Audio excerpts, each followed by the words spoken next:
Little Buddy and I are going to visit a homesteader today to learn about rabbits, but first we gotta go and pick up some meat from the butcher.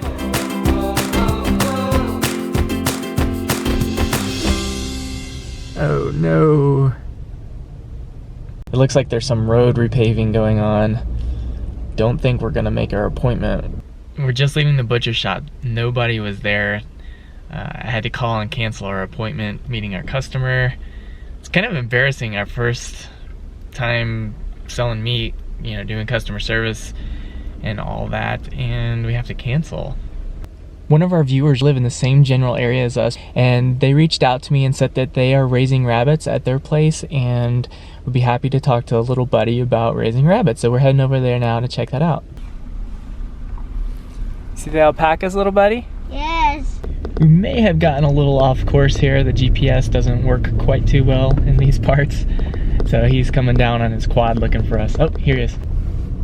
Hey Dave, how's it going? How you doing? All right. You made it. So I'll just follow you back up? Yeah, let me turn around. Okay, cool.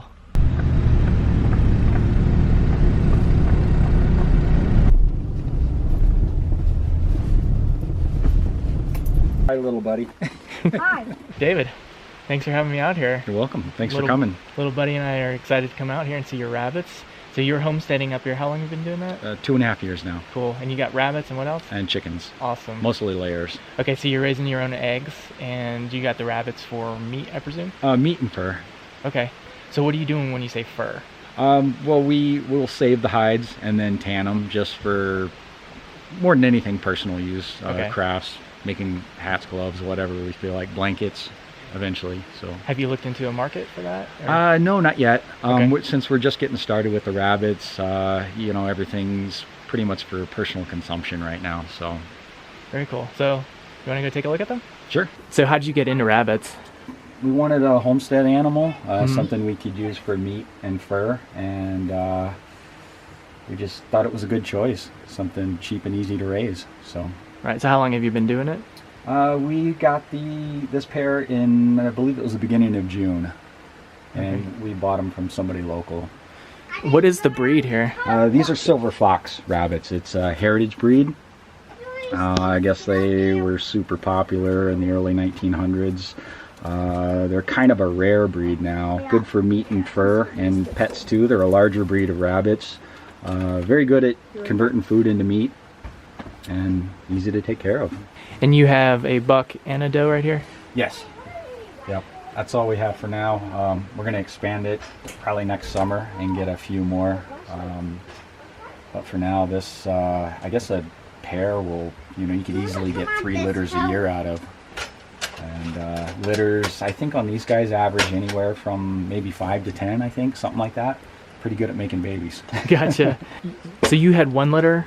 Yeah, just 1. And how many were in it? 7 in that. And usually gestation period, I think, was it 30 days for these guys? Wow, that's fast. Yeah, and then you wean them. I've heard some people wean them between 4-6 weeks. We waited till 8 to get them out of there. Yeah, but they're... At what point would they be ready for slaughter?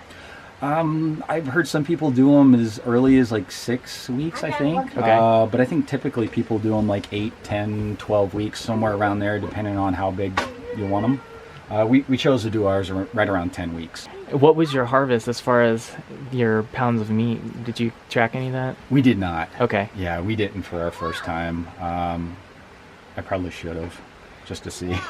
But you had some nice meals. Oh yeah, definitely. Yep. And we sold a couple, actually 3, just to cover the cost of food, which more than paid for what it cost to raise the kits up. Great. And we gave 1 to a friend that wanted to try it, and we ate the rest. Have you had any issues with biting? No, not at all. Okay, good. They're pretty well behaved once they get settled down. You know, the big thing that appealed to me about them is their heritage breed, and I really like the fur and the color. You know, I think that was one of the things that really got me. What level of care do you need to give these guys? What is your kind of daily routine with them? They're really, really easy. You know, I check on them at least twice a day. Some people say don't give them pellets to freely eat. I usually keep it mostly full and just kind of let them eat what they want. They're not overweight. They don't eat too much. And then always make sure they have some hay, and then fresh, clean water, and that's pretty much it. Every once in a while, we'll give them a little petting, and that's it. Do they have any grooming requirements? I think you need to like trim their nails and watch out that their teeth are growing properly. I haven't had to trim their nails at all, but I should probably check on that. And then we throw in like little blocks of pine, and they like to play with this and chew on it and stuff. So yeah, they're super simple. Sounds like it. Yeah, not a lot of maintenance with them really. So this is the feeder here? Mm-hmm.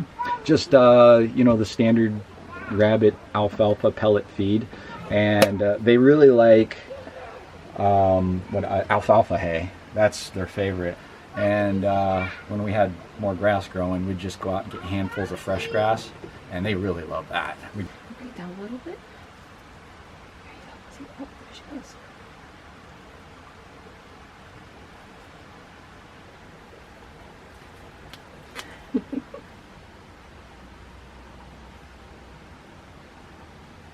Is she all chewy? Mm-hmm. Kitchen scraps, that kind of stuff goes to the chickens, really? You don't really do that with the rabbits? Or Yeah, we don't give a whole lot of other stuff to the rabbits. Okay. Sometimes I'll throw some black oil sunflower seeds in there for a treat. I heard that's good for their coat. I guess there's other stuff in there that they get that they need. But for the most part, we keep them on the hay, the pellets, fresh grass, and try not to change things too much for them. Does she like that? Oh, she loves it. Yeah, just right between, there you go. see how soft she is? See, they're very gentle. She's a nice mama rabbit. What about overwintering? What kind of considerations do we need to make for that? Well, rabbits do a lot better in the cold than they do in the heat, so as long as you keep them dry and the drafts off of them, they should be fine in really, really cold temperatures.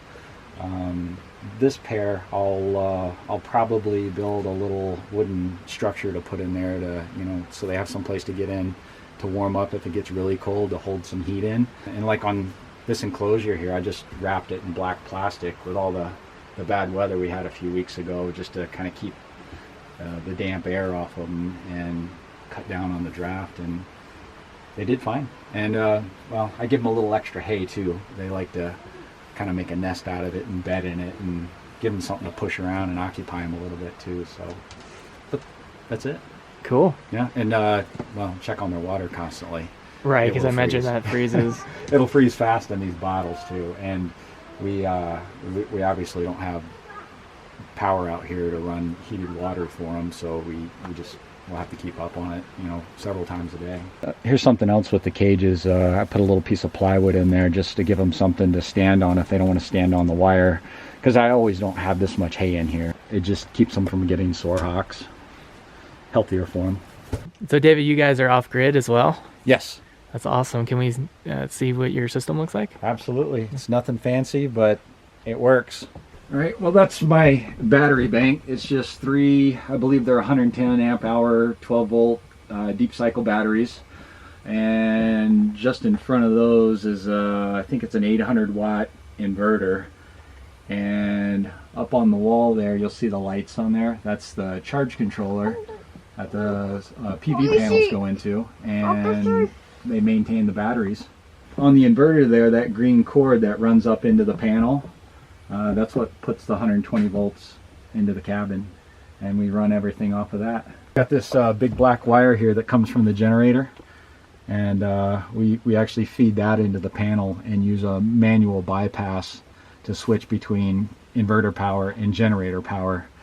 And at the same time, we'll have that run a battery charger to give us some power in the batteries when the sun's not shining, or at night when we need it. So there are your panels. How many watts? Those are 60 watts a piece, and they kick out straight 12 volts. So we're getting 120 watts, and that's during the summer when the sun's out. That's usually all the power we need. We rarely have to run the generator, but with the shorter days and winter, usually generator gets run for maybe an hour or two at night, and that'll give us everything we need. So that tops off the batteries, and then the next day you have everything you need? Yeah, and it'll last through the night with whatever we're running, and in the morning, and usually lasts most of the day.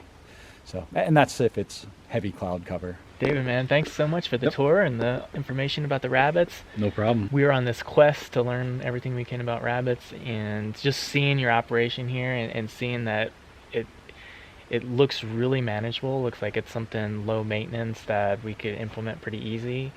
It's given us a lot of confidence moving forward with this, so thank you. Oh, you're welcome. All right. Happy to show it to you.